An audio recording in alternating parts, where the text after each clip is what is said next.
Yeah. Oh, there's a long, okay. Now, in Chabad Hasidut, all of the Rebbes wrote a lot. They spoke a lot, and they wrote also. Usually they wrote down what they said, because what they said was not just, some sort of a spontaneous, thing that they remembered. Everything was exact what they said. Sometimes it was tremendously long. Like they say that the second Lubavitcher Rebbe, once he said one Hasidic discourse that was like 13 hours long. But there was nothing quite like the father of the previous Rebbe, the fifth Rebbe of Chabad. And he said these very, very deep Hasidic discourses called Maimorim, very, very deep, talking about these very delicate, levels before the creation and levels previous to the. And one of them is called Ayin Beit. It's called B'Shashi Dimu. It's called Ayin Beit. The fact of the matter is, it's one long mimer, but it took several years. He didn't speak, of course, he interrupted, but it was just one continuation of the same idea.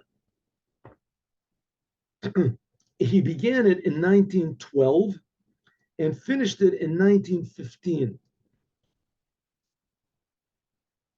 In 1912, he started in Lubavitch, but then he finished it in Rostov, because when World War I started to really get into Russia, so they had to leave Lubavitch.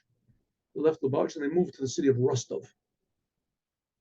And that's where Lubavitch was, basically until the end. I mean, then the the Rebbe was pursued. It was in the previous Rebbe was arrested and he was put into.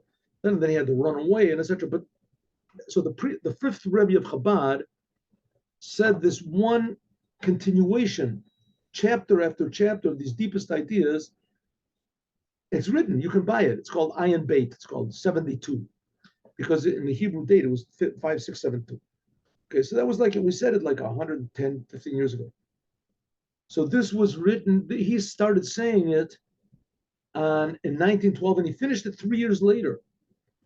And it said, okay, there's 144 different discourses, each one a continuation, starts off from the previous one.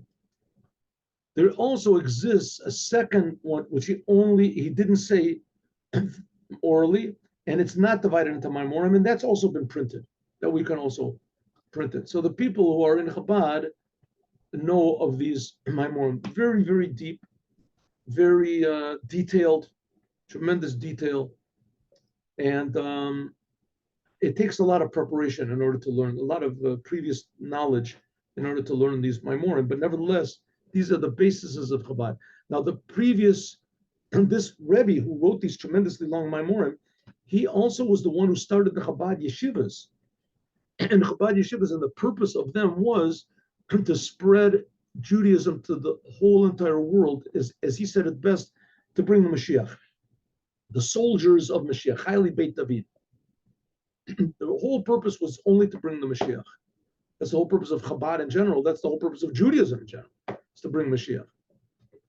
But he did it in a real deep way, and that's the Maimorim that he wrote. And the longest of them, there was one that was before that, which is called Samach Vav. But this one was even longer and more detailed and deeper.